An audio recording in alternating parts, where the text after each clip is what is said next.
दोस्तों, एक होता है अकेले रहना और एक होता है अकेले रह करके अकेला फील करना।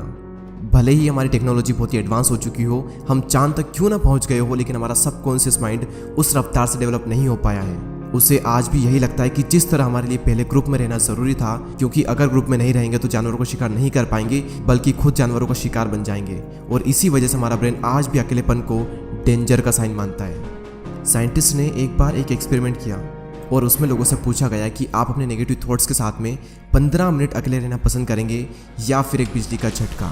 और रिजल्ट जानकर आपको हैरानी होगी कि 67% मैन ने और 25% वुमेन ने बिजली के झटके को चुना। लोग खुद के साथ 15 मिनट अकेले नहीं रह सकते। जिन विचारों के साथ उन्हें पूरी जिंदगी बितानी है, उनके साथ वो 15 मिनट अकेले नहीं रह सकते। लेकिन हम यहाँ पर बात कर रहे हैं अकेले रहने की। जंगल का राजा शेर ज़्यादा टाइम अकेले रहना पसंद करता है। उसकी ज़िंदगी में ऐसी बहुत सी सिचुएशन आती है जहाँ पर उसे भेड़ियों का झुंड घेर लेता है। उस वक्त वो ना तो अकेला फील करता है और ना ही वो कमज़ोर फील करता है।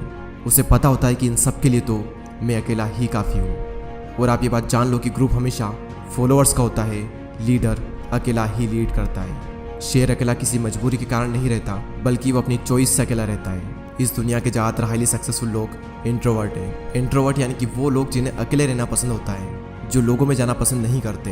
बिल गेट्स, जो कि माइक्रोसॉफ्ट के को फाउंडर है, 7 दिन के लिए बिना किसी टेक्नोलॉजी के अपने फ्रेंड्स एंड फैमिली से दूर रहकर अकेले रहते हैं। और इसका रीज़न वो ये बताते हैं कि इससे उनकी क्रिएटिविटी बढ़ती है, उनके माइंड में नए नए आइडियाज़ आते हैं। और अपनी लाइफ के कई सारे बड़े बड़े डिसीजन उन्होंने इसी दौरान लिए हैं।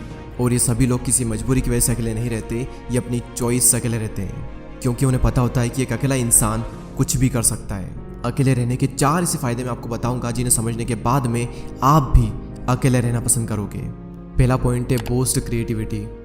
निकोला टेस्ला, जो कि एक महान वैज्ञानिक रह चुके हैं, जिसकी वजह से हमारे घर में इलेक्ट्रिसिटी आ रही है, जिनकी वजह से आज हम इतनी गर्मी में एसी एंड कूलर की हवा ले रहे हैं, जिन्होंने 300 से भी ज़्यादा इन्वेंशन किए हैं। उनका कहना यह है कि be alone that is the secret of invention, be alone that is when ideas are born.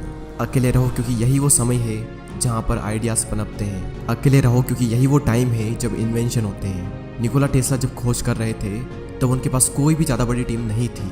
उन्होंने ज़्यादातर जो इन्वेंशन है वो अकेले रहकर अपनी लैब में किए।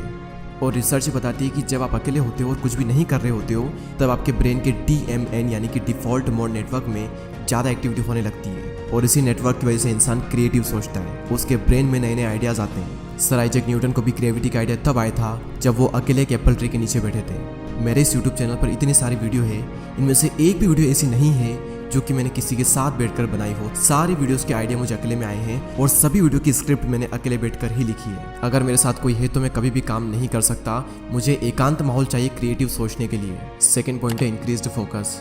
जब आप अकेले रहोगे तो उन सभी लोगों से दूर रहोगे जो कि आपका ध्यान भटकाते हैं।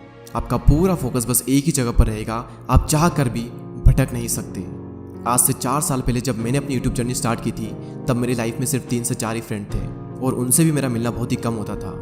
उस वक्त मैं ज़्यादातर टाइम अकेला ही रहता था और मुझे बहुत अच्छा लगता अकेले रहना, क्योंकि अकेले में मैं एक जोन में होता था। मैं भगवान का बहुत ही शुक्रगुजार हूँ कि उस वक्त मुझे लोग ज़्यादा पसंद नहीं करते थे। मेरी लाइफ में बहुत ही कम लोग थे और उसी वजह से मैं फोकस कर पाया और आज कुछ बन पाया, सिर्फ और सिर्फ क्योंकि मैं आइसोलेशन में था। अब ये आइसोलेशन क्या होता है? एक होता है अकेले रहना और एक होता है अकेले रह करके अकेला फील करना। अकेले फील करना यानी कि लोनलीनेस, अकेलापन। इसके लिए आपकी लाइफ में 1 से 2 लोग होने चाहिए, कुछ खास लोग जिनसे आप टाइम टू टाइम मिल लें, अपने दिल की बातें शेयर कर लें और उसके बाद फिर ख़त्म। और एक होता है अकेले रहना यानी कि आइसोलेशन, जहाँ पर आपका focus, creativity and productivity next level पर होती है। आइडियाज़ आते हैं, हम ग्रो करते हैं, अपनी क्षमताओं का पूरा इस्तेमाल करते हैं। और यही हुआ मेरे साथ जब मैं आइसोलेशन में चला गया। तीसरा सबसे बड़ा फ़ायदा सेल्फ अवेयरनेस। आप खुद को जान पाते हो। दोस्तों, एक बार मैं खाना खाने के बाद वॉक पर जा रहा था।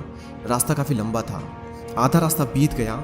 उसके बाद मैंने अपने एक फ्रेंड को कॉल किया और जब मैंने कॉल किया, जब मैं बातों में लग गया, मुझे पता ही नहीं चला कि कब रास्ता ख़त्म हो गया और कब मैं रिटर्न घर पर आ गया। यानी कि अगर हम किसी के साथ में तो हमारा कितना ही टाइम निकल जाता है, हमें पता भी नहीं चलता। बड़े बड़े रास्ते छोटे पड़ जाते हैं अगर हम किसी के साथ में होते हैं तो। लेकिन जब हम अकेले होते हैं तो वही समय, वही रास्ता थोड़ा लंबा लगता है और हम अपने बारे में ज़्यादा सोच पाते हैं। सेल्फ अवेयरनेस के लिए, खुद को जानने के लिए अकेले रहना बहुत ज़रूरी है। और अगर आपको ये लगता है कि आप सेल्फ अवेयर हो, आप खुद को बहुत ही अच्छे तरीके से जानते हो, तो आप सभी लोग ये बात जान लो कि 5000 ऐसे लोग थे जिनको ये लगता था कि वो सेल्फ अवेयर हैं, लेकिन जब उनका सेल्फ अवेयरनेस का टेस्ट किया गया तो उनमें से सिर्फ 10 से 15% ऐसे लोग थे जो कि सेल्फ अवेयर थे। जिन्हें अपना पेशेंट पता था, जिन्हें अपनी स्ट्रेंथ पता थी, जिन्हें अपनी वीकनेसेस पता थी। बाकी लोगों के अंदर सारी चीज़ें हैं लेकिन उन्हें पता कुछ भी नहीं है।